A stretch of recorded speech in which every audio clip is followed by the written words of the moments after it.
Welcome to Early Care Connection. I'm Izzy Greenberg. Today we are joined by our resident panel of experts, Meryl Gay from the Connecticut Early Childhood Alliance and Ava Bermudez-Zimmerman from Child Care for CT. Begin by, of course, thanking Sandra for providing interpretation for us this morning. My own reminder that I'm already going too fast, so I'll slow down.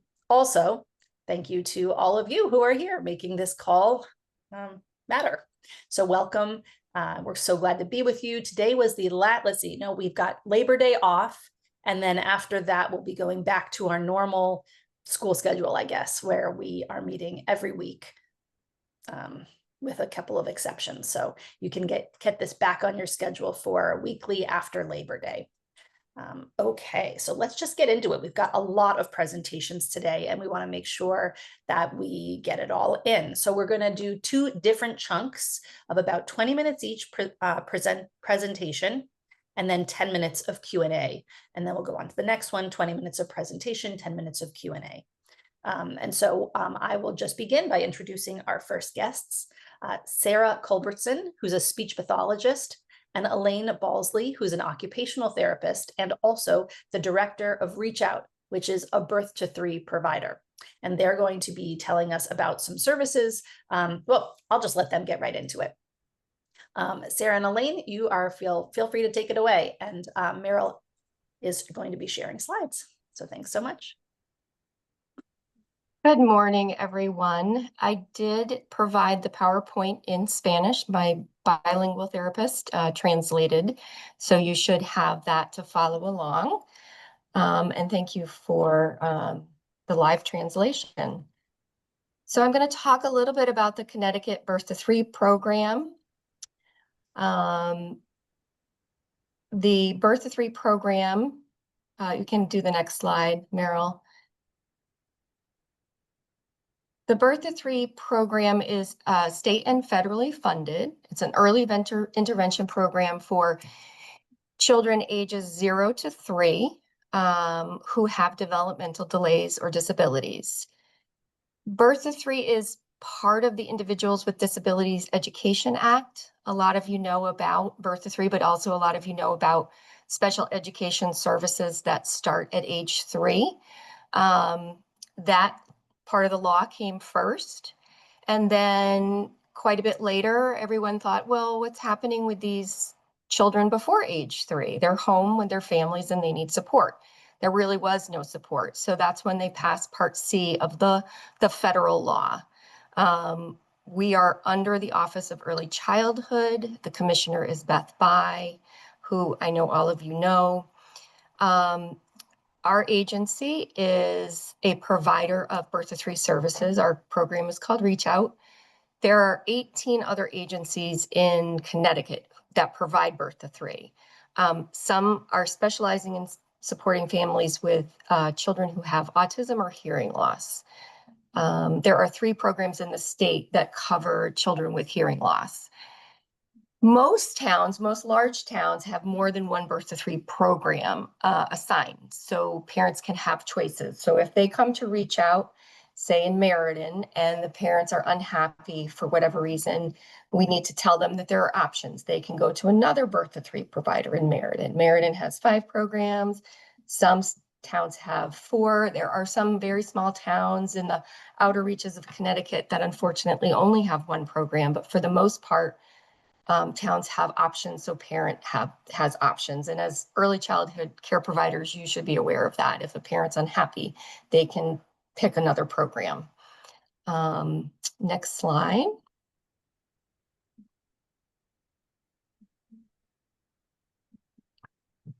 So anybody can refer a child to Birth to 3. 211 Child Development is the single point of entry.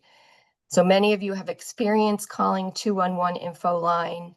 You can call to refer. If you call to refer, Child Development is going to call the parent to make sure that they have concerns.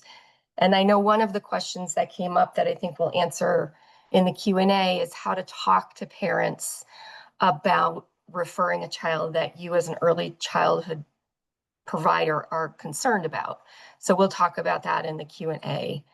Once the referral is made to child development, they will assign the child and the family on a rotating basis unless the parent specifies an agency. So if you as a child care provider call, it will just go on a rotating basis. If the parent calls and says, I want this program, the parent is allowed to request a program.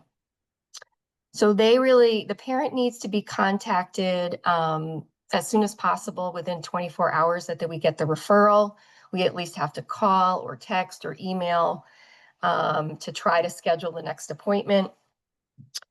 And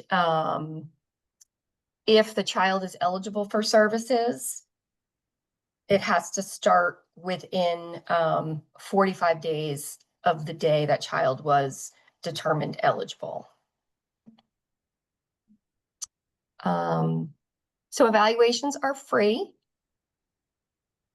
The eligibility evaluation is always completed by 2 different disciplines, one related to the referral concern. The majority of the referrals come in under communication concerns. So typically it might be a speech language pathologist that goes with an OT or a PT, or it could be a developmental therapist, which is a special ed teacher going with a motor therapist. So it's a combination. And we use standardized assessments. They're play-based though. So we sit on the floor, we play with the child, we ask the parents a ton of questions, we learn more about your family and your routines. If we're always happy to have early childhood care providers there, especially if they made the referral. We have done evaluations in the daycares, particularly if there is a concern that's happening at daycare, but not happening at home. That really is up to the parent and the child care provider. Typically, when we work with child care providers or in the home, we are working within your routine that's happening in your child care or in your home in the moment, whether that's circle time or snack time or free play or outside play. But for the evaluation, we need sort of a quieter room so that sometimes, if a care provider doesn't have that space, then we would really need to do it at home. But that's something that we could all talk about and you could talk about with your parents. To qualify for services, you have to have a significant developmental delay in one domain. So the domains are language, motor, cognitive, personal, social, adaptive, which are early self-care things like feeding, or you have to have a moderate delay in 2 domains.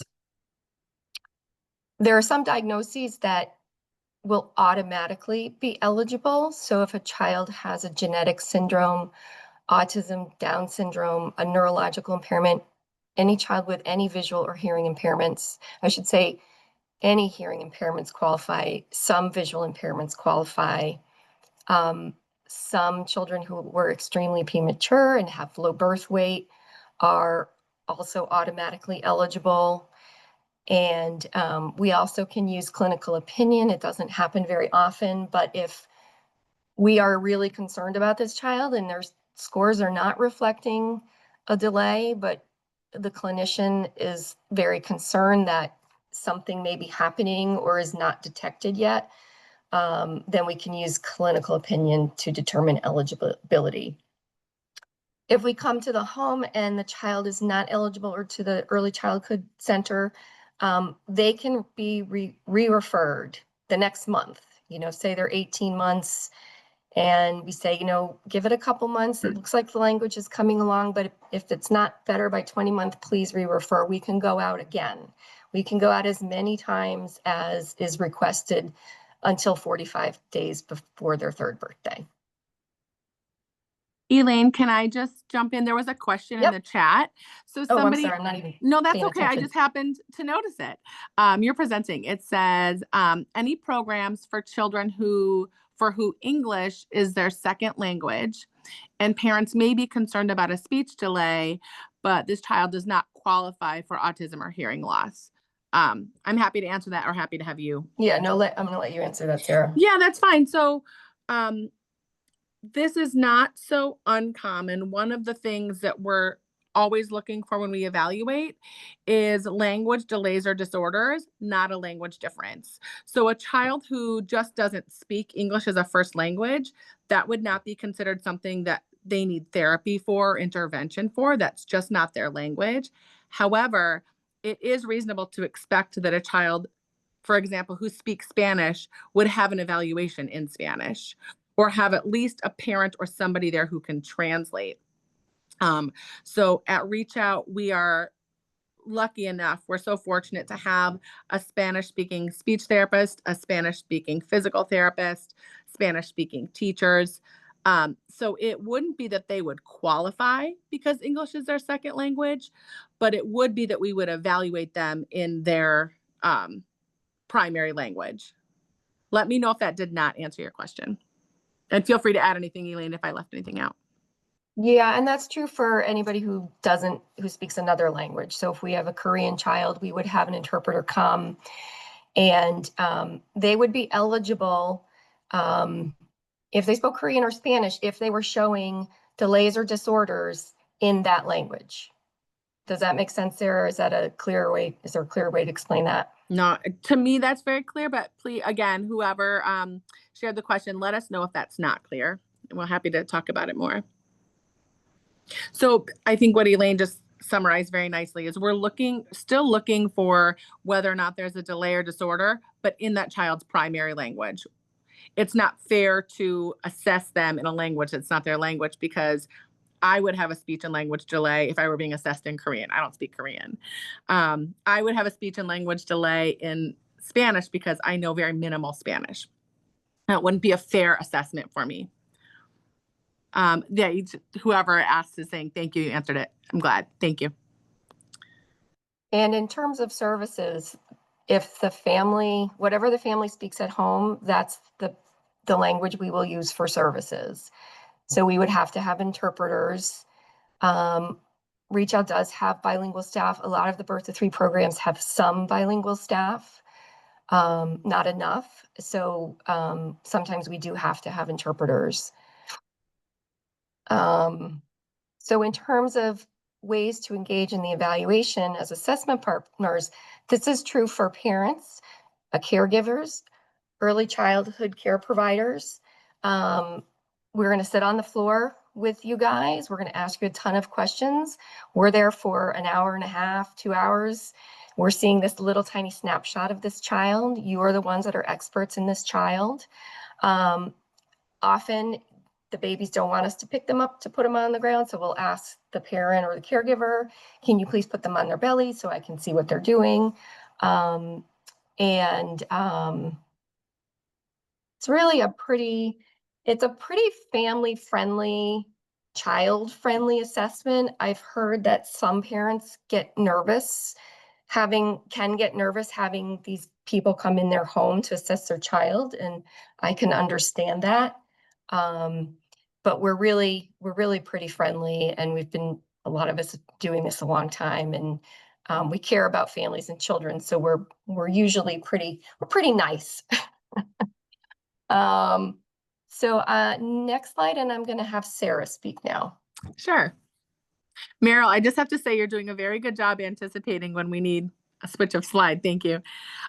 So Birth to 3 services we're very biased. They're wonderful. They're great. They look very different than what we consider a medical model of therapy. So what a lot of families and maybe caregivers are most familiar with is a medical model, like a private therapy where you go, your child might go with a therapist for 30 minutes. They come back out. They say, this is how it went. The Birth to 3 model looks very different. And we think it's wonderful. So we use a child's natural learning environment, which for your kiddos might be at childcare. For some kids, it's at home. We meet kids at playgrounds and diners and grocery stores and the library. anywhere that their natural routines are happening. And we use coaching with families, like Elaine said, even for the evaluation, but also for the intervention. We might be there for an hour or 2 hours a week, and you all have dozens of hours with these kids. So we love if we can see progress and new milestones when we're there, but we care much more that that stuff is happening during the week. And we rely very heavily on feedback from parents and caregivers to say, hey, that strategy we talked about together, did that actually work? How was that for you? Was that effective? Let's keep going in that direction, or let's tweak it, or whatever. So we will be coaching parents and caregivers so that they know what to do to encourage their child's movement, to encourage their child's independence, to encourage their child's communication. And we also use a primary service provider approach to teaming. We have early intervention has been around for a long time, and we've learned a lot about it. And we've learned that even though it can seem nice to have lots of different providers in, lots of different specialists, an OT and a PT and a speech therapist and a teacher and a social worker, that can be extremely overwhelming to caregivers. So the primary service provider means that we will have one service provider who is primary, who is in there most of the time. For a lot of kids, that's a teacher. And then we will have other team members consult as needed. So if they need some input about speech, or they need some help with resources that a social worker can help best with, we will bring those people in as consulting members of the team. But we like caregivers and parents to be able to develop a relationship with one primary provider that they can know well, have a deeper relationship with, have a more trusting relationship with. And we find that that works very well. And feel free to move on, Meryl, if you are ready. We talked a little bit about this. Natural learning environments are just considered wherever the child learns. Like I said, for many kids, that's at home or at daycare. Whether they're at home at daycare, we also meet those parties different places. So there's some pictures here: playgrounds, libraries, grocery stores. If the challenge is getting through the grocery store or sitting through a meal when they're out, or a family would really like to go to a story time at the library, and that's just not working well now, we can go and support that. And where you all come into play is when that natural environment is in a childcare setting, whether that's how they're interacting with other kids, how they're able to follow the routines, supports that might be needed there. I'm just looking at a question. It says, for families that are working full time, do you come out at night or weekends? If the parent doesn't have a schedule that aligns with birth to 3 schedules, what can you do? We typically do not work later nights or weekends, although occasionally there is a therapist who's willing to do a Saturday morning. Most of us work pretty typical days, 9 to 5-ish days. What I have done, and I think most of us do, if there's a parent who works all day, every day, maybe we see them at daycare or with a grandparent or whoever they're with most of the time, and once a month or something, or maybe twice a month, the parent comes home an hour early, we stay an hour at work late, and we just kind of make it work so that we can collaborate either the very beginning of their workday or the very end, or we agree to come out a little later than we usually would. We can't do that every week, but we try to be very flexible. We have met parents. Parents have come to meet us at their childcare setting on their lunch break before, or virtually hopped on during their lunch break while we met the child at daycare. So we really try to be flexible there, but I would say in general, we do not do later evening or Saturday appointments. And the other thing that is on this natural learning environments page, it's really important, is that we're following a child's interest, and the parents are actively involved. So we are not coming in with a set group of activities that we would really like the child to do. We really want him to do a puzzle today. We're following what's interesting to that child and building language into it, building movement into it. If we're in a childcare setting, and it's circle time, we're seeing how we can build more language or work on this child's ability to sit and attend or participate with what's happening in your natural activity. If it's when you're outside, it's at circle time, if it's time to sit and eat, there's learning that happens in all of those places. And so that's what we're focusing on. And unless there are questions, I'm happy to move to the next slide.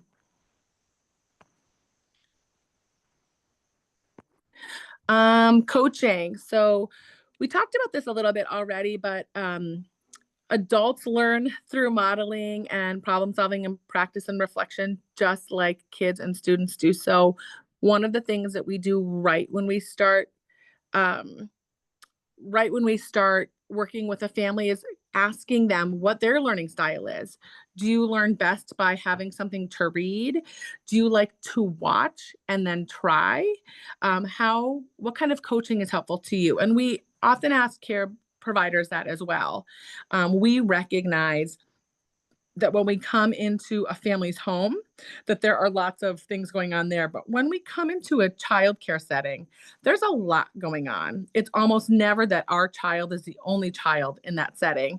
And so the childcare provider is trying to attend, and we're sensitive to that in our coaching. We recognize that there are between 4 and 8 other kids there that also need attention.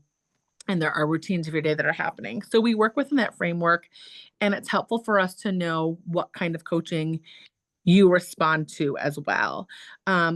We know that you guys know these kids best. And so we do a lot of reflective coaching. A lot of times providers already know what to do. They might need some encouragement in that way, or to be able to reflect and bounce it back off of us. But we don't come in and say, like, you need to do this and this and this and this. There are times that you may ask us those questions, and we're happy to help you find some next steps. But often it's looking at, okay, what have you already tried? How has that worked? What might we try instead? If we did this, what would that look like? Does that sound feasible in your day? Is that something you can picture happening with these 5 other children here, or 8 other children here, or 10 other children here? And then making a plan of what the next steps are kind of after some of that reflection. I'm just going to read one of the comments that's saying, have worked with numerous birth to 3 agencies. Some have been excellent. I have had experiences with other agencies who are not as pleasant. They have articulated to the parent that family child care home is inferior to a center, and they should try to get their child in a center. That makes me really sad to hear about hard experiences. Reach Out is just one agency, and we can really only speak to our own agency. But I guess what I will say a couple things. One is that we have had really, really valuable settings for kids and interactions with kids at home, kids home with a grandparent, or kids at a home childcare provider setting, kids at centers. All of those settings have the potential to be excellent, and all of those settings have potential to need growth. And so as an agency or as individual therapists that Reach Out, we don't have a preference for one over another and would never express that to a parent. I think that if you have a parent who's getting information that they're concerned about, as Elaine said before, you could always request a change in agency if you weren't comfortable with the way that agency was guiding you or what they were saying, or if a parent wasn't feeling supported. It would have to be a parent request to switch that agency. But just so you know, it sounds like there was some unusual stuff happening there that might not be what you want to stick with. So there is always that option to switch providers within the agency. Like maybe it's just the person that happens to be coming out. You could say, I'd like to switch my therapist. And if that's not working well, you can also switch the entire agency to another agency. Yeah, I'll just add to that. Yeah, I mean, please. sometimes there's not a goodness of fit. So if I, as a Mhm. director, if I'm called and a parent or a childcare provider says, so-and-so is coming and it's just not working out. She's nice, but I don't see how this is helping anybody. Typically, we just change the service provider. Mhm. Say, okay, you're not happy with this, teacher, I have another teacher that could come. It might be a better fit. You know how personalities can be. This is pretty intimate. They're in your place of business. So feel free to reach out to the service coordinator or to the director. Our names and numbers are all on the Birth to 3 website, and make a direct request or have a parent request. And I think just so we can get to questions, we'll go to the last slide. Sure.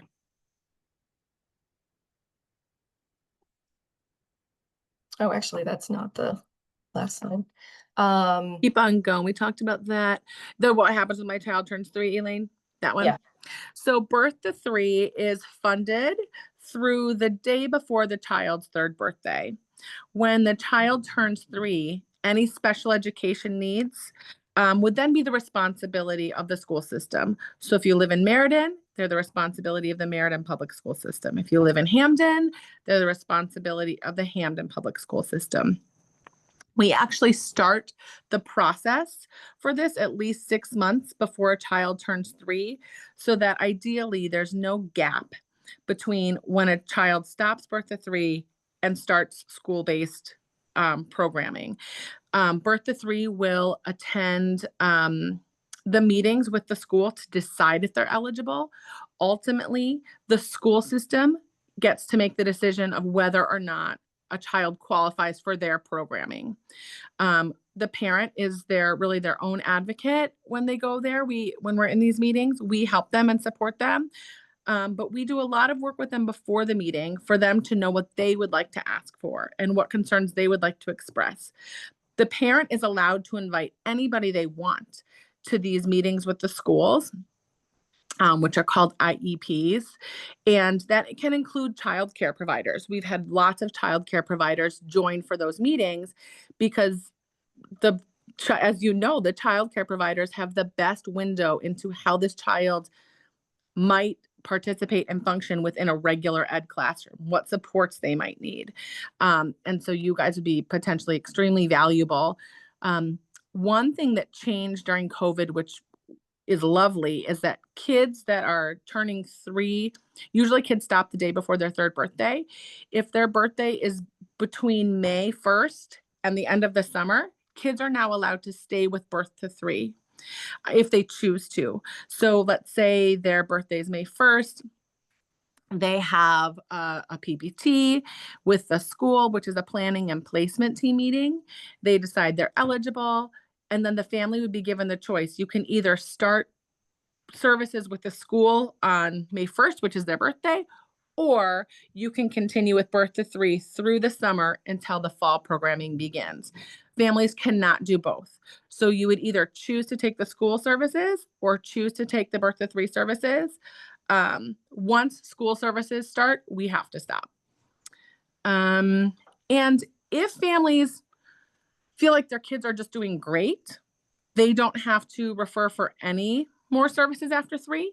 If they have concerns for their children, but don't want to involve the school system for whatever reason, we can help them continue with the program that they're still in, or find a new program that's a private program or a home-based program, and supplement that with some private therapies. Some kids stay in the typical ed preschool that they're in or childcare that they're in and do private speech once a week or private OT or something like that.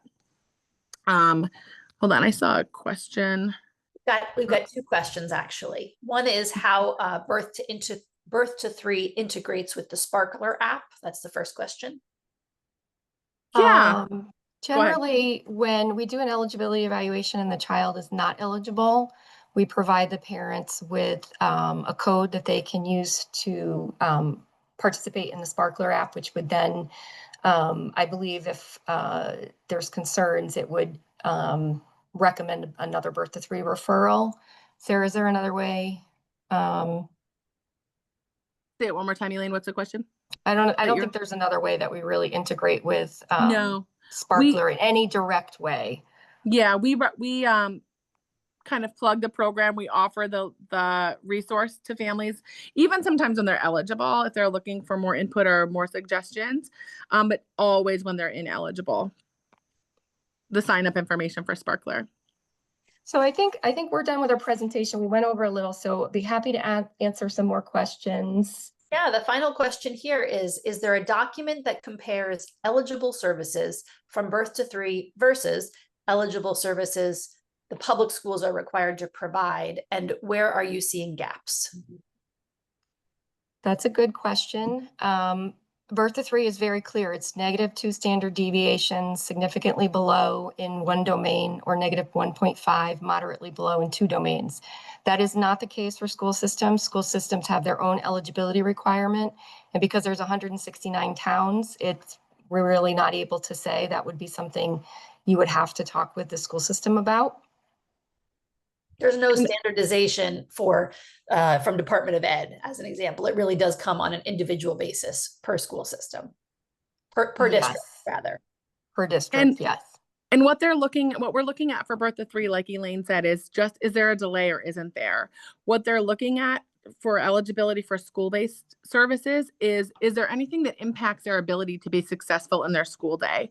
So one example that we just had at a school recently, there's a kiddo who is not able to do stairs independently yet, but school doesn't have stairs. So they're not worried about that. They're not going to provide intervention for this kiddo whose parents were concerned about independence on things like stairs because that doesn't impact their school day.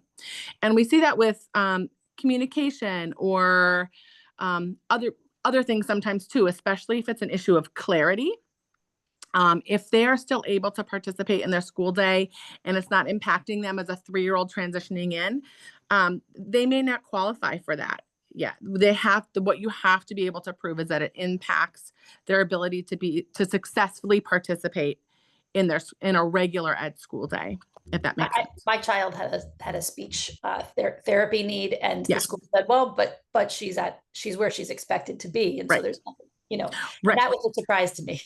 Right, because you're like, when my you're child at was school. young, There's speech here. And I think so those are, a lot of times those are kids, especially when we're looking at clarity, issues of clarity, where families may choose to look at private speech therapy. Yeah.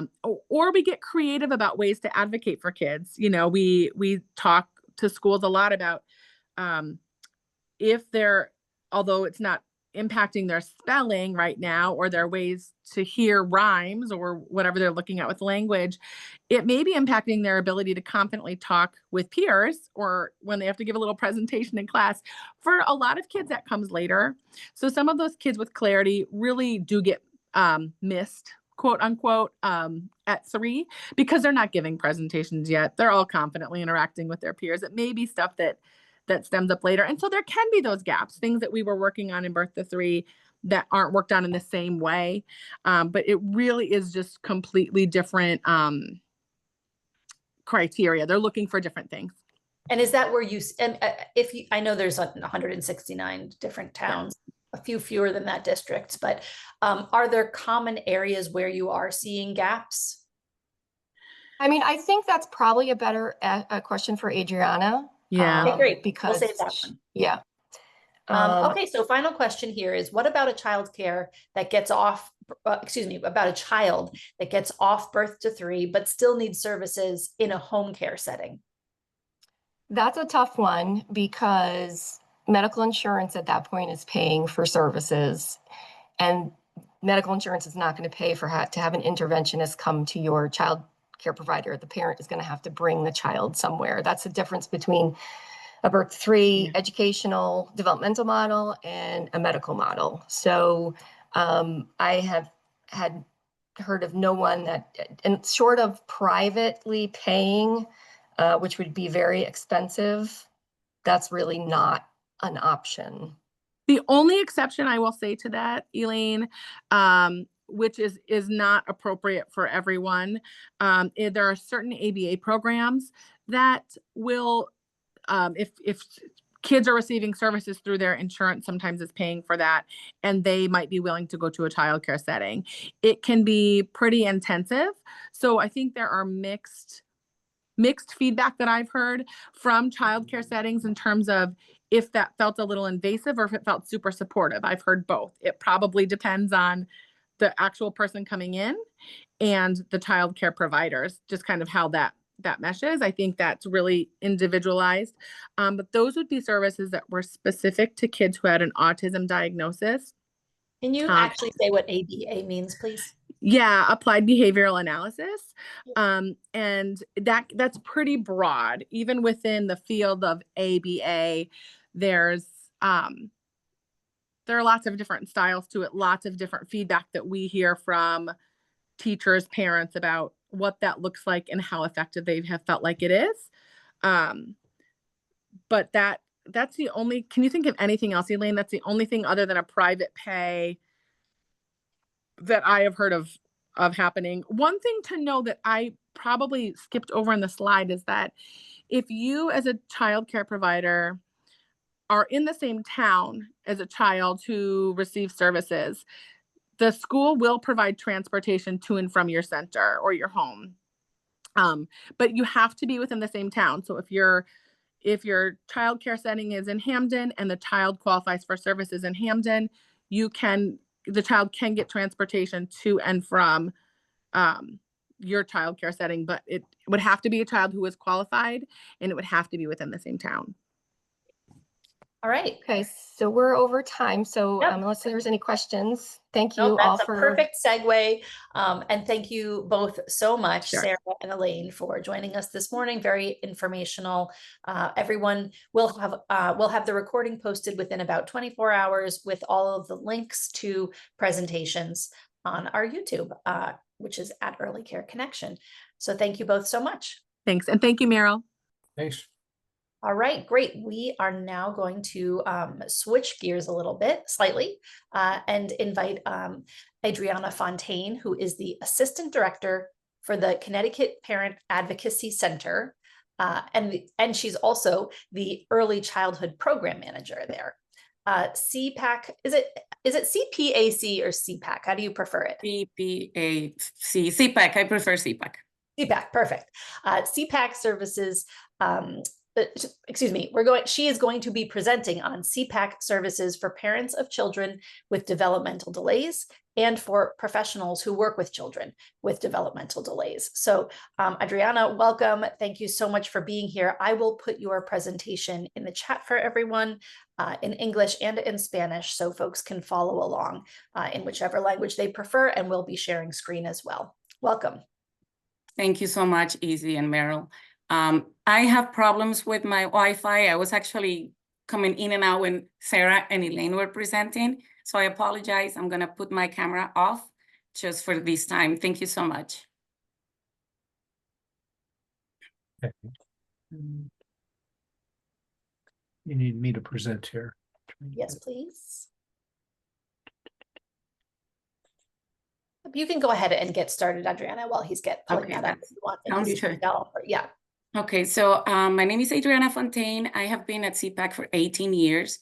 I started as a parent. My son did receive early intervention services through Birth to 3, and my child also transitioned from early intervention to pre-K special ed. So this is an area that I am passionate about, because there were some issues with my transition, and we decided that we needed some programs and some supports for families of children with young children with disabilities or delays, so that they didn't have to encounter many problems along the way. We can go to the next one. What I want for you guys to know today is I want to introduce you to the concept of parent training and information centers. There's a model for that. I want you to learn about our mission and our vision and how can we provide services to you, early childhood providers, professionals, and families. And lastly, we're going to talk about our programs in early childhood. We have 2 of them that they have been running for quite some time. We can go to the next one. All right, so how I was mentioning to you, CPAC is Connecticut's federally funded Parent Training and Information Center under Special Education Law, Individuals with Disabilities Education Act, Every state must have one. Some states are larger and have 6, Texas, California, for example, but we are a statewide nonprofit organization. We provide high quality information and support that relates to special education. So just like Elaine was saying about when you are in a planning and placement team meeting, the parent takes the role of an advocate. What we do is we provide the tools, the strategies, and the knowledge of the special education law that a parent needs in order to be a successful advocate. So knowledge is power. The more they know walking into a planning and placement team meeting, they will be in an equal footage with the professionals that are on the table. We receive funding from different sources. The U.S. Department of Education is the one that grants us the name of PTI. And because of this, we have also connections with the Connecticut State Department of Education. They provide funding for one of the programs that I'm going to be talking to you about. We also have a wonderful relationship with the Office of Early Childhood, Birth to 3. We have family school partnerships. So we have a family engagement grant to work with schools directly, and the Down Syndrome Association. So basically what we do is if parents have a disability-related early intervention, special education, or transition from early intervention into pre-K, we can help them really understand their child's disability and special needs so that they can learn how to advocate. We can also help them so that they can talk effectively to the people who work with their child, so that they can become actively participants in the decision-making progress and process regarding their child's education. We offer other resources such as the DEC recommended practices and how families can implement them. They're also applicable to other early childhood providers. Our vision is that all families will have the confidence, knowledge, and understanding they need to effectively advocate for their children and to partner with professionals and ensure that children and youth grow and learn to their full potential. So basically, we often use the analogy that our goal is to teach families to fish for themselves rather than handing them the fish. We also know that families really stayed with the child for the long term. Early interventionists and school teams are fleeting. When I was reflecting at my son's last PPT in elementary school, I realized that he had been in that building for 10 years, from pre-K to grade 6. However, I was the only person that was still at the table from when I started. So families bring all these their child's history, but sharing that history in a meaningful way is how we help them. We can go to the next one. Our mission is to educate, support, and empower Connecticut's diverse families of children and youth with disabilities who may have chronic conditions from ages birth all the way to 26, and the professionals who serve them. As I said before, excuse me, the emphasis is on empowerment. I'm sorry, I have allergies, I guess. So we provide families with the tools they need to become their child's effective advocate. We have interventions such as organizers for families. We help them with record revision. We help them to prepare a parent statement for the meetings with the school district. So our job can be very customized to the family's needs. We're also very aware of the informational gaps that they may have. So we adjust our delivery of content to meet the parents where they are. Our materials, everything we disseminate is vetted, is of high quality, and relevance and usefulness. Those are the principles of everything we do at CPAC. We can go to the next one. So how do we support? At CPAC, we have parent consultants who are also parents of children with disabilities or developmental delays. We really understand the stress, the grief, the pain, the trials, and also the joys that go along raising a child with special needs. We support families through programs that I will cover, and we have a bilingual team of consultants. We have 5 bilingual Spanish consultants, and we offer a language interpretation line of 170 languages. We no longer have a Portuguese and Creole and French consultant, but those languages are covered in the interpretation language line. All of our services are free to families. So I just wanted to make sure that that's there, that you guys know that that's free. Everything we do is free. So the programs that we have. The first one is accessible information. We have a very comprehensive website where we have everything from early intervention all the way to transition to adulthood. We have several Facebook groups. We have a YouTube channel, and we're in other social platforms. Again, all of our information is of high quality, relevant, and we want it to be meaningful. And by that, I mean information that the family or the professionals can look at back and refer back to it and really know how to use it, how to have an impact when working with professionals. We can go to the next one. Okay, so this, I'm gonna talk about our program called Family Connections. And this program, since 2014, has served over 1,000 families. And it's an extraordinary collaboration that we got with the Office of Early Childhood Birth to 3.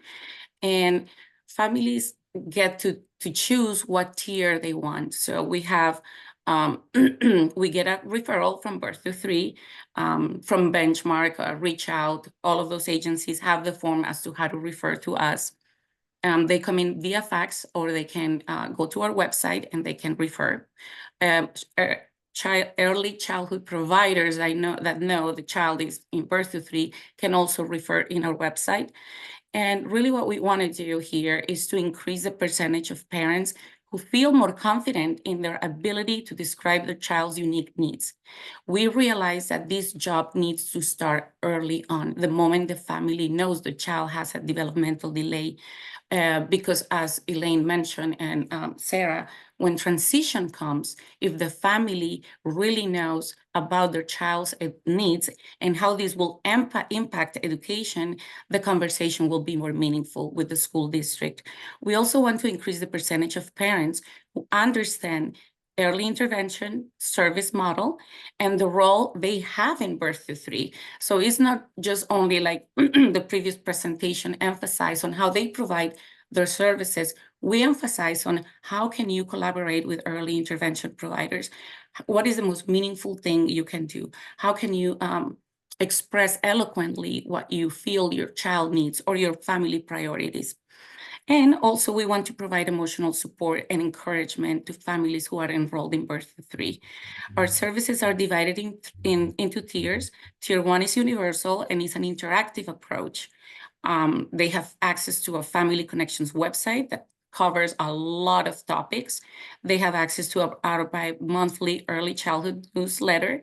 We have a weekly support group, and we have early learning series with early childhood professionals. In fact, Elaine has come to our learning sessions. And to give you an example, one was how does development of language happens in young children? Another one was how does Birth to 3 do their evaluations, and to help families interpret those evaluations. We also have a training called First Steps, and it's a fourth session. It's quite intensive, and it's also for families and professionals. Our section in the website, it has things such as a parent mentor portal, online training modules. We have a lot of information as to transition process from early intervention into pre-K. How can early childhood providers support children? And I do want to make a parenthesis here because of the audience. We also have trainings that are specifically designed for early childhood professionals, like the Sit for Autism, Child Find, how to talk to families when developmental concerns arise. We also have information about Sparkler and many other things. In Tier 2, families can receive a one-to-one phone call with one of our early childhood parent consultants, and this is to talk about a new diagnosis, for instance, if they have questions as to how to prepare for an IFSP meeting, that's individualized family service plan, and how to interpret evaluation reports that are done by Birth to 3.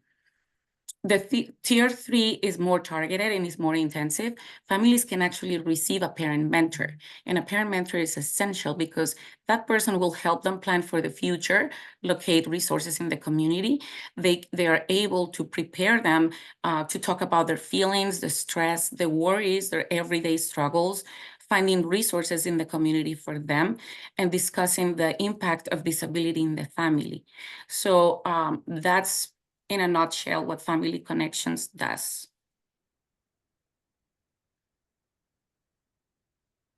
So as I said before, we have many services. Mentoring, we train our mentors. We have a joint closed Facebook support group for birth to 3 families, and it's very engaging. Families are always posting questions that are very relevant. We have a bi-monthly newsletter that talks about trends and best practices in early childhood, access to our first steps training, the phone consultation that I was mentioning. Our parent support groups will be starting in September. We will be providing 40 support groups per year. And Smart Talks series is a new thing that we have added to our program, and they will be coming soon, which are, it could be videos or podcasts, our team interviewing early interventionists as to how they work with families and, what do they expect from parents, what would be more beneficial to them. And we have a very comprehensive video library on our YouTube channel, and the link is on the slide. We can go to the next one. Thank you. So First Steps training series is perhaps one of the most intensive series at CPAC. We have First Steps, and then we have Next Steps. First Step is for families and professionals 0 to 5. Next Step is 5 and above. And this intensive 4-session training, we explore several topics. We want families and providers to get a better understanding on birth to 3 system, transition to special education procedures, advocacy skill and resources. Our parent mentors are required to participate in this training as part of professional development. And we are currently making changes to this training. And the series will be available self-paced online modules, and it can be requested as live presentations. But they will be posted on the Birth to 3 website and their platforms for easy access.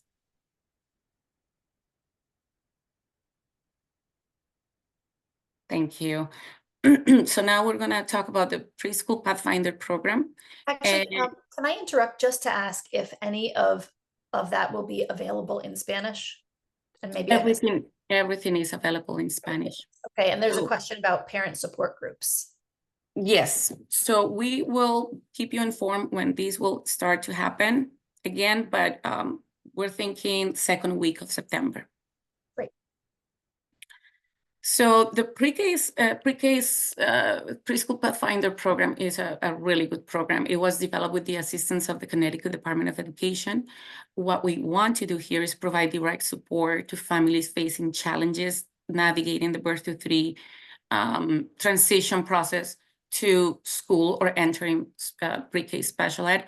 We realize and understand that not all transitions are successful. There are many that are successful, and the families really understand the procedures. But what we really want is to engage families in collaboration with increased understanding of the difference in Part C, which is early intervention, and Part B, which is special education from 3 and above. We want them to know what is the difference between the IFSP, Individualized Family Service Plan, and the IEP, Individualized Education Program. And we really want them to start collaborating early on with professionals to acquire appropriate services and support.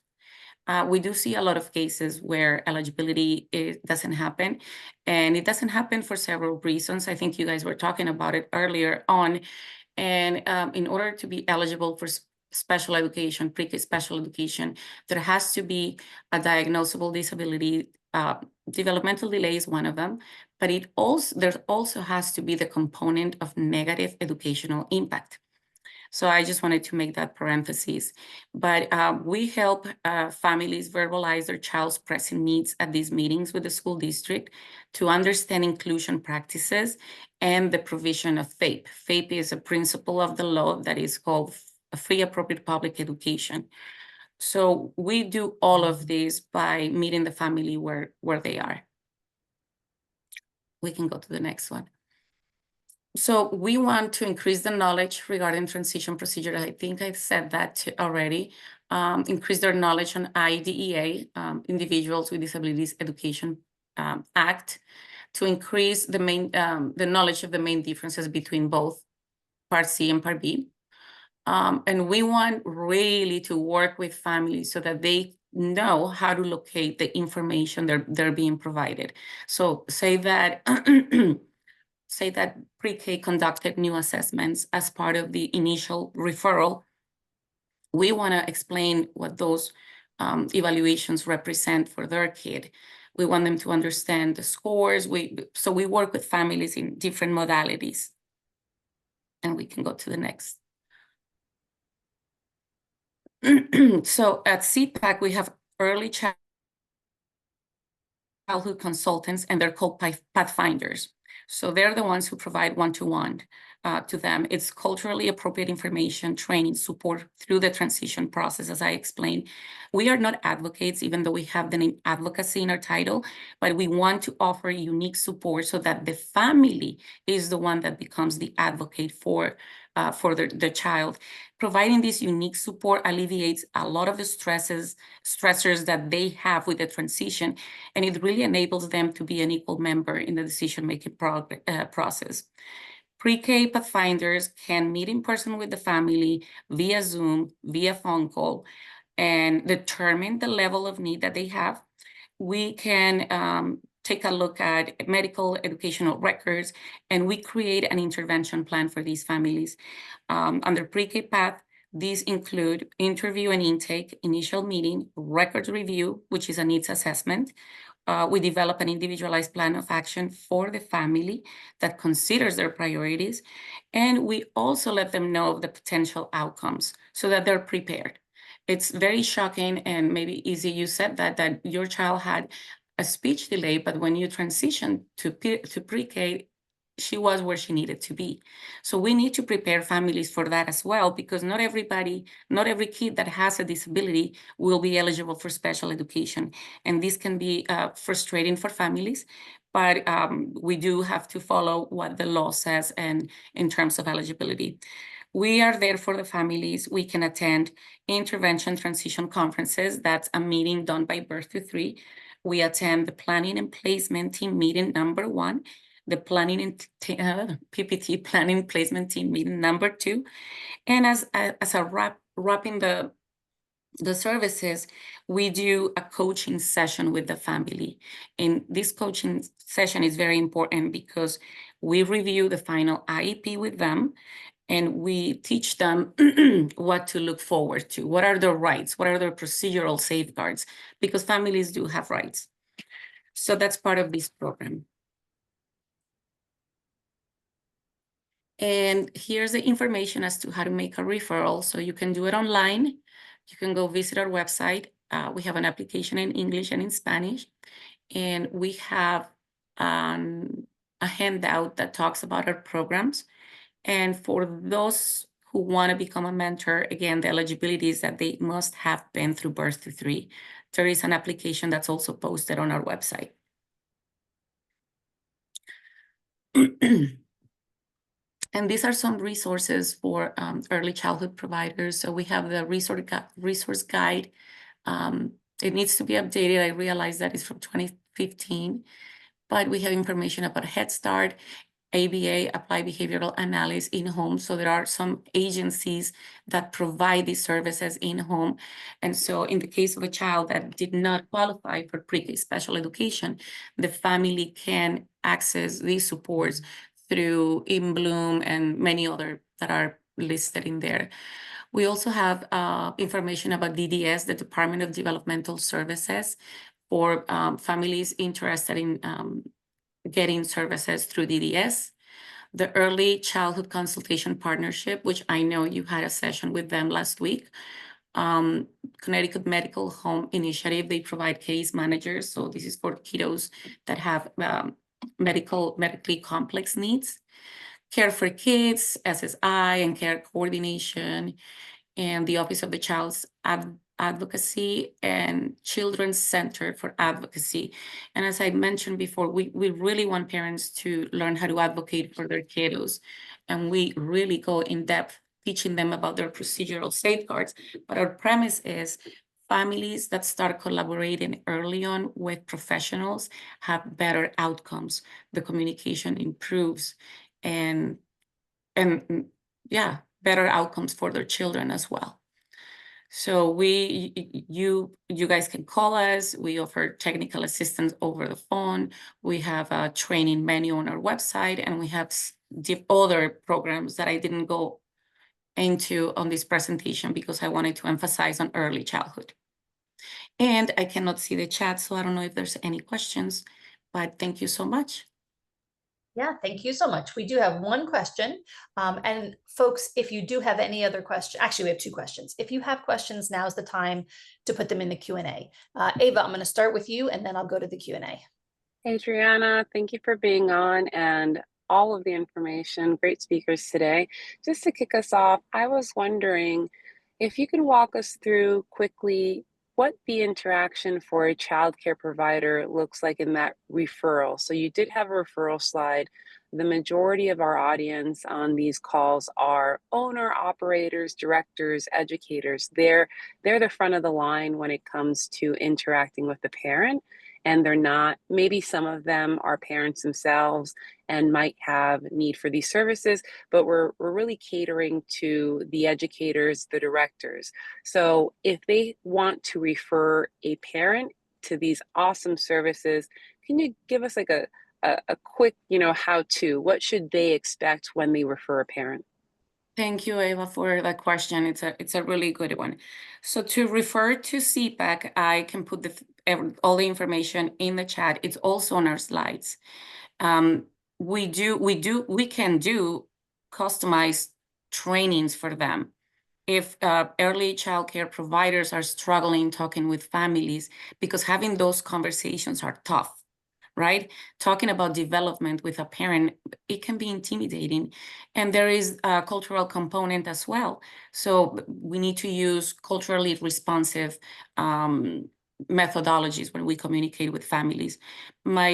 The best that I can tell you is connect with a consultant at CPAC. If any of the directors have questions, how do I talk to the family? How can I receive more information about transition? They can call us. We take usually 24 hours to 48 to respond, and they can have an in-depth call.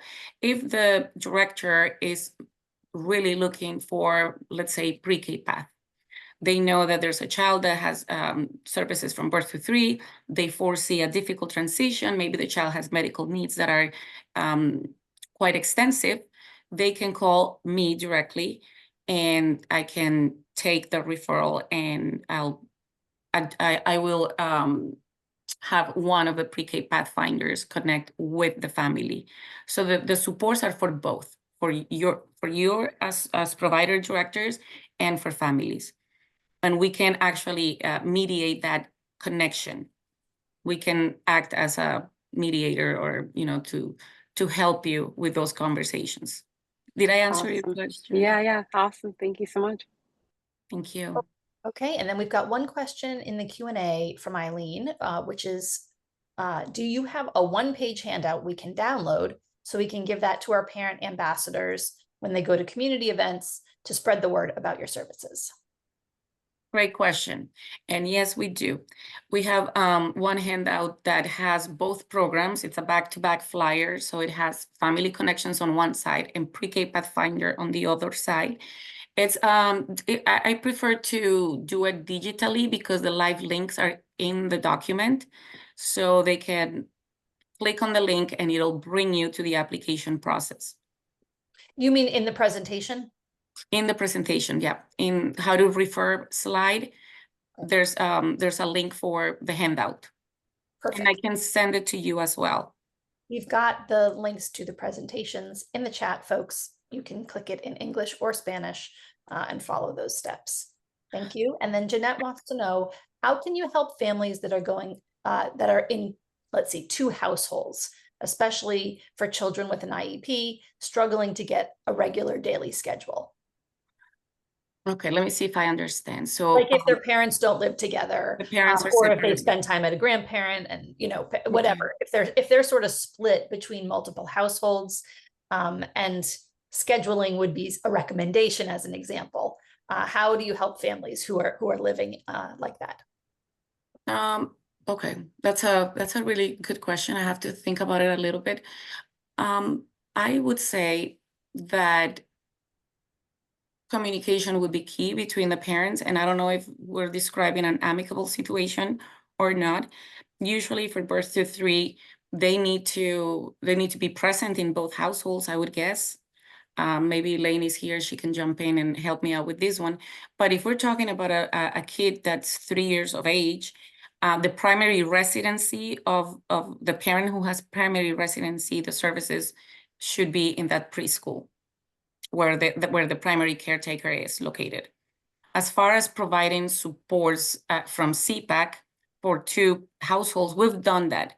I have worked with parents who are going through divorce or have gone through divorce, and they don't always agree on certain things. So I have been able to hop on the phone, give them both a call, and just explain how the services happen. I've had many parents that say, my ex-husband doesn't believe in this. How can I talk to him? How can I, make him understand that this is very relevant to our child's development? So we would work with both parents if necessary. Does that make sense? Yeah, I think that does. Yeah. I think Elaine may have had to log off, but unless she just got booted out, but I'm happy to answer that. We support children who have parents living in different homes in a variety of ways. Sometimes we have very consistent contact with both parents. Sometimes we have almost no contact with one of the parents. Oftentimes we do have one parent that's much more on board with the child needing intervention or who just has a schedule that allows for it more. We do, however, provide our paperwork, the plans that we're writing, updated testing, that goes to both of the parents, and both of the parents are invited to participate, but it's not mandatory for us that both parents participate, if that answers the question. It does, yeah. All right. I think that's it. We have no more questions in the Q&A. Adriana, anything else that you wanted to do before we wrap up? No, I just wanted to thank you, and we're here to help you. Early childhood is my passion. So yeah, thank you so much for the invitation. Thank you very much for helping to educate our community about all of the fantastic services that you guys offer. Very much appreciated. Meryl, do you have any announcements before we log off? Just obviously we won't be here next Monday because it's Labor Day. So yeah, that's it. All right, thank you. Ava, how about you? I think it's fair enough to say at this point that we will be having and hosting a block party celebration. So save the date. The Child Care for Connecticut team has been trying to make sure that the bills that got passed this year are not forgotten, and all the efforts that all of you in this community did are not forgotten, and we'd love to celebrate. The hold the date, save the date as of now is Sunday, October 19th, 3 p.m. until 6 p.m. in New Haven. And again, that's Sunday, October 19th, 3 p.m. to 6 p.m. Just hold the date. The Child Care for CT team will have flyers, emails going out, and more information to come. But I just wanted to let this community know first that we haven't forgotten you. We are in a collaborative reality, right? We all support each other, and hopefully we can see each other and enjoy each other's company and say how awesome it was this last legislative session to work together. Amazing. Thank you. And I put the information from that into the chat. Okay, I think we're good for today. Again, not meeting next week in honor of Labor Day. And I know that that is a union holiday, and I know we've got many people here in that, but also just recognizing that you all are putting in an awful lot of work, union or not, to make this system run smoothly. So just, I hope you get to take a moment and appreciate yourself and this incredible community of people working so hard every day. So I hope the celebration goes well for you. And even if you can just take a breath, I hope that that's restful and restorative for you. So we will see you back the second Monday of September, where we will begin our weekly regular schedule again. So thanks again to all of our guests, and of course, Sandra, and to our wonderful community of providers and advocates for being here today. Have a wonderful week. Thank you so much. Thank you. Thank you.